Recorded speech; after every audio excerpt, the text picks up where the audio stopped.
Bonjour et bienvenue à tous, très positif, j'espère que vous allez bien et moi également je me porte très bien. Alors, trois façons de comprendre le concept investissement. Trois clés d'or pour comprendre ce que c'est l'investissement de façon plus précise et de façon plus concrète. Alors, le concept d'investissement, je suis convaincu que c'est un concept qui ne vous est pas nouveau. C'est un concept que vous entendez parler, c'est un concept que vous retrouvez presque partout, dans les journaux, partout vous retrouvez ces concepts. Alors, le concept d'investissement, je pense que c'est un concept que vous connaissez très bien. D'ailleurs, l'infinitif du verbe du concept investissement, c'est investir. Donc, je pense que vous n'êtes pas profond de ce côté-là. Vous savez ce que c'est investir. Mais le sens que vous avez, ou bien l'interprétation que vous avez du concept investissement, je ne dis pas que c'est une mauvaise interprétation. Je ne dis pas que c'est un mauvais sens. C'est un sens erroné, mais est-il que moi, en tant qu'économiste, je viens juste à vous apporter une petite dose un peu supplémentaire, en tout cas de compréhension du concept investissement. Alors, les trois façons de comprendre l'investissement, ce sont les trois façons. En fait, il y a d'autres moyens aussi de comprendre l'investissement dans d'autres contextes. Mais moi, après analyse et après observation, je me rends compte qu'il n'y a que ces trois clés, ces trois moyens pour que vous compreniez effectivement ce que c'est le concept investissement. Parce que parfois, ça prête aussi à beaucoup de confusion. Alors, le premier moyen, sans transition, il y a le moyen comptable ou encore le sens comptable. Ça veut dire que l'approche comptable pour comprendre ce que c'est l'investissement. Alors, vous allez voir que même dans beaucoup de discours, partout, c'est le sens comptable qui l'emporte sur d'autres sens. C'est le sens comptable d'investissement qui est le plus utilisé. Alors, l'approche comptable de l'investissement, c'est quoi? C'est que pour comprendre l'investissement dans une approche comptable, ce n'est rien d'autre que l'ensemble de tous les biens qu'on appelle des immobilisations que l'entreprise acquiert ou une organisation acquiert et qui font partie de ce qu'on appelle les hauts du bilan, qui rendent possible les processus de production de cette organisation ou bien de cette entreprise. Donc, tout ce que l'entreprise acquiert comme immobilisation, et c'est ce qu'on appelle les investissements. Alors, c'est quoi ces immobilisations? Ces immobilisations peuvent revêtir trois caractères.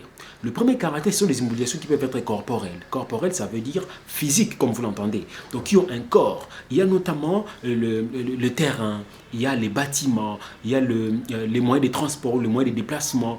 Tout cela, toutes ces immobilisations-là, tous ces investissements qui ont un corps, qui sont physiques, dont l'entreprise a besoin pour rendre possible son processus de production, c'est ce qu'on appelle l'investissement. Mais les investissements corporels, nous sommes dans un contexte comptable. Deuxième caractère, c'est le caractère incorporel. Ça veut dire que ces investissements-là peuvent aussi revêtir un caractère incorporel. Ça veut dire qu'ils n'ont pas de corps. Ça veut dire il y a notamment l'approche et surtout documentation. Okay? Il y a par exemple le brevet. Une entreprise, une organisation doit avoir besoin par exemple d'un brevet ou une licence d'exploitation, une licence de production par exemple. La documentation qui lui attribue le caractère juridique ou bien les statuts juridiques. Pour qu'une entreprise existe réellement, il faut qu'il y ait une documentation, il faut qu'il y ait un certain nombre des documents qui lui soient attribués par des services habilités qui puissent lui reconnaître la personnalité juridique ou encore les statuts d'entreprise, d'organisation dans une répartition sectorielle X ou Y. Voyez. Donc c'est ça. Donc le deuxième caractère, excusez-moi, c'est le caractère incorporel. Ces immobilisations peuvent être aussi financières. Ce sont des immobilisations qui sont financières. Donc l'entreprise peut devenir aussi actionnaire auprès d'autres entreprises. Alors les actions que l'entreprise aura achetées feront partie des immobilisations en fait financières. Parce qu'à l'issue de la possession de ces actions, à chaque fois que les résultats seront répartis ou à fait tous les bénéfices seront répartis au sein de cette entreprise où nous participons, l'entreprise va bénéficier des dividendes au prorata des actions qu'elle possède.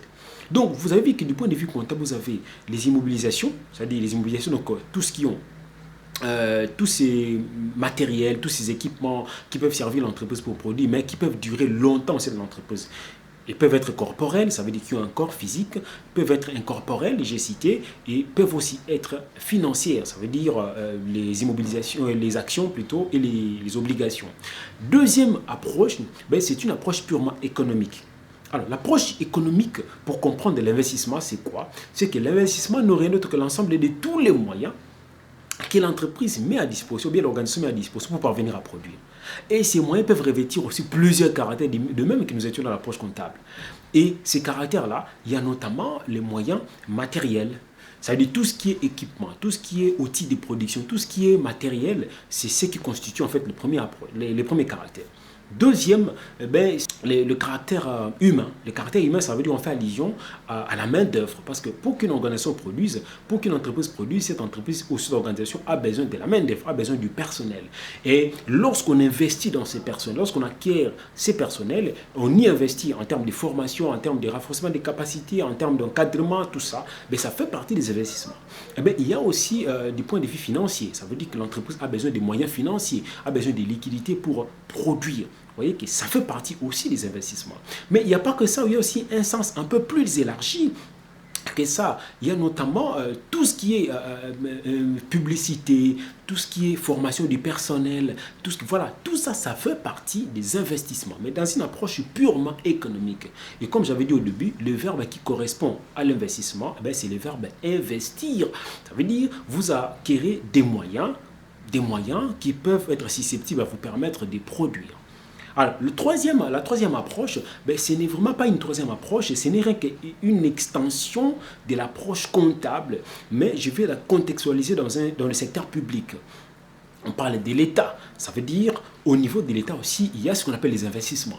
Mais au niveau étatique, lorsqu'on parle d'investissement, il y a notamment la construction de grosses infrastructures, par exemple. Donc lorsqu'on construit des routes, lorsqu'on construit de gros bâtiments administratifs, lorsqu'on construit des mausolées, lorsqu'on construit des musées, lorsqu'on construit... Voilà, tout ça, ça fait partie des investissements. Mais il faut relativiser. Ces investissements au niveau public peuvent être soit fructueux, soit non fructueux. Ça dépend. Fructueux, ça veut dire qu'on crée un investissement qui peut en retour produire des revenus. Ou même on crée un investissement qui ne produit absolument aucun revenu, qui ne sécrète aucun revenu. Donc c'est ce qu'on appelle d'ailleurs les éléphants blancs. Ça veut dire qu'il y a un investissement qui ne produit aucun gain financier. Donc voilà les trois approches. Donc la première approche, c'est une approche qui est purement comptable, qui peut revêtir 3 caractères. Deuxième approche, c'est une approche qui est purement économique, qui peut aussi revêtir plusieurs caractères. Et troisième approche, c'est contextualiser la première approche comptable, mais dans le secteur public, et je viens de l'expliquer. Alors voilà ce que j'ai à vous partager aujourd'hui. Si vous avez besoin d'autres préoccupations concernant le concept d'investissement, n'hésitez pas à me soumettre vos doléances et j'y répondrai le plus vite que possible. Quant à moi, je vous dis à la prochaine et merci.